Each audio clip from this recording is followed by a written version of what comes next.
కూడా తెలంగాణ రాష్ట్రం మొత్తం కూడా జూబ్లీ హిల్స్ నియోజకవర్గంలోని బై ఎలక్షన్స్ జరగబోయేటటువంటి బై ఎలక్షన్స్ వైపే చూస్తోంది. సో ఇక్కడ కూడా మనం ఇంతవరకు ఎన్ని సర్వేలు చేసినా కూడా ఎక్కడ కూడా ఐఆర్ పొలిటికల్ సర్వే ఎక్కడ కూడా ప్రెజెంటేషన్ అనేది చేయలేదు. This was our first time we're presenting on Jubilee Hills constituency upcoming by elections.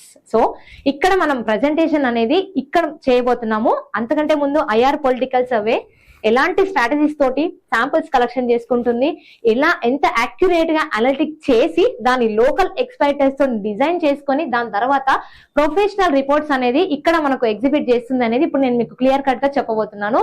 అంతకంటే ముందుగా కూడా ఒక 5 డిఫరెంట్ ఇన్ఫర్మేషన్స్ 5 డిఫరెంట్ కేటగిరీస్ తోని మన ఐఆర్ పొలిటికల్ సర్వే అయితే ఇక్కడ సర్వేని మొత్తం నిర్వహించడం అయితే జరిగింది. అందులో ఫస్ట్ థింగ్ బేసిక్ ఇన్ఫర్మేషన్, తర్వాత జెండర్స్ కూడా ఉంటది, తర్వాత education and categories and occupation, ఇన్ని విధాలుగా 5 కేటగిరీస్ గా ఇది డివైడ్ చేసుకొని ఇక్కడ సర్వే అనేది చేయడం జరిగింది. దాంట్లో ముందుగా మనం బేసిక్ ఇన్ఫర్మేషన్ కనుక చూసుకుంటే ఇక్కడ కంప్లీట్ కాన్స్టిట్యుయెన్సీ గురించి ఉన్న కొన్ని డీటెయిల్స్ అనేవి మనకి ఇక్కడ ఎగ్జిబిట్ చేయడం జరుగుతుంది. దాంట్లో ఫస్ట్లీ కాన్స్టిట్యుయెన్సీ వచ్చేసి Jubilee hills district Hyderabad, parliamentary segment వచ్చేసి సికింద్రాబాద్, స్టేట్ తెలంగాణ, అండ్ ఇక్కడ టోటల్ శాంపిల్స్ వచ్చేసి 4387. అంటే మనం టోటల్ గా జూబ్లీ హిల్స్ నియోజకవర్గంలో తీసుకున్న శాంపిల్స్ వచ్చేసి 5000 ప్లస్ అండి. కాకపోతే ఇక్కడ నుంచి మనం ఆ 5000 ప్లస్ శాంపిల్స్ ఏవైతే ఉన్నాయో అన్ని కూడా ఫీల్డ్ వర్క్ లో కానీ గ్రౌండ్ రిపోర్ట్ లో కానీ అన్ని ఫిల్టర్ చేసిన తర్వాత మనకు వచ్చిన శాంపుల్ ఏంటి అంటే 4387 శాంపిల్స్ అన్నమాట. ఆ తర్వాత కూడా మీరు ఇక్కడ లెఫ్ట్ సైడ్ చూసుకున్నట్టయితే males, females and total voters కూడా మనకి ఇక్కడ ఎగ్జిబిట్ చేయడం జరుగుతుంది.